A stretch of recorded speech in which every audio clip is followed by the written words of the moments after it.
Judul teori Brunner dan penerapannya dalam kehidupan sehari-hari. Jerome Brunner adalah seorang ahli psikologi dan pendidikan Amerika Serikat yang menciptakan teori pembelajaran konstruktivis. Mari kita ulas lebih dalam tentang kontribusi penting Brunner terhadap pendidikan. Memahami Jerome Brunner, teori konstruktivisme. Brunner mengajukan gagasan bahwa pembelajaran melibatkan aktivitas mental saat seseorang memproses informasi yang diterima dari dunia luar. 3 modus pengembangan: pendekatan spiral, representasi ikonik, dan narasi adalah 3 modus untuk membantu siswa mengembangkan pemahaman yang lebih baik. Aplikasi dalam pendidikan. Dalam dunia pendidikan, gagasan Brunner berfokus pada pengembangan keterampilan kognitif siswa dan penggunaan metode cerita dan analogi untuk membantu anak-anak memahami informasi yang kompleks. Kelebihan teori Brunner dibandingkan dengan teori pembelajaran tradisional, pendekatan Brunner berfokus pada pengalaman individu dalam konteks pembelajaran, memanfaatkan teori Brunner dalam kehidupan sehari-hari. Pembelajaran aktif. Pikirkan tentang cara-cara untuk membuat aktivitas sehari-harimu menjadi pengalaman pembelajaran yang kreatif dan melengkapi. Berkembang di luar batas. Dalam keseharianmu, carilah kesempatan untuk menjalani pengalaman baru dan menantang diri sendiri. Pembelajaran yang relevan.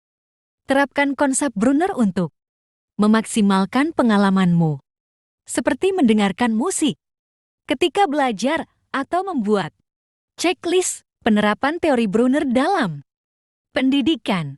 1. Presentasi yang menarik. Guru dapat memanfaatkan pendekatan Brunner dalam presentasi untuk membuat informasi lebih menarik, seperti dengan menggunakan metafora atau analogi. 2. Pembelajaran yang bersifat aktif. Melalui penggunaan tugas yang menantang secara mental, seperti diskusi kelompok dan proyek, siswa dapat mengerti bagaimana aplikasi praktis dari konsep yang mereka pelajari. 3. Fleksibel terhadap kebutuhan siswa. Strategi pembelajaran yang fleksibel memberikan kesempatan bagi siswa untuk memanipulasi informasi yang mereka pelajari agar sesuai dengan gaya belajar yang mereka pilih. Penerapan teori Brunner dalam pembelajaran online. Gaya animasi. Menciptakan presentasi slideshow sederhana yang menggabungkan gaya animasi dengan teks dan grafik dapat membantu memperjelas konsep yang kompleks. Konten multimedia. Menggabungkan konten multimedia seperti video atau audio dapat membuat presentasi pembelajaran lebih menarik dan mempertajam konsep yang diajarkan. Kelas virtual. Dalam pengajaran jarak jauh, guru dapat memfasilitasi kelas virtual dengan menggunakan platform video konferensi, chat, ROM, dan aplikasi interaktif lainnya untuk menciptakan lingkungan pembelajaran yang kolaboratif. Kelebihan teori Brunner dibanding teori lain. Teori kontekstual.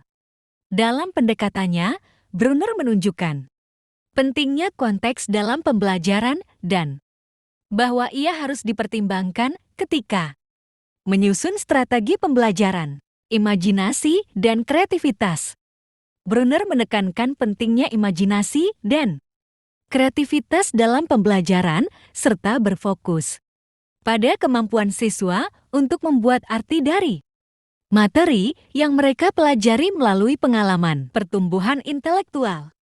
Dalam pendekatannya, Brunner menyarankan agar tugas pembelajaran harus melibatkan kerja aktif serta memberikan kesempatan kepada siswa untuk mengembangkan keterampilan kognitif dan mengaplikasikan pengetahuan yang mereka peroleh. Kesimpulan, teori Brunner merupakan sebuah kendaraan untuk pembelajaran konstruktivis dan inovatif. Konsep Brunner dalam kaitannya dengan kekuatan mental siswa, relevansi konten, dan pendekatan konstruktivis dapat diaplikasikan dalam situasi non-akademik, menyediakan metode untuk pengembangan diri yang interak. Terima kasih.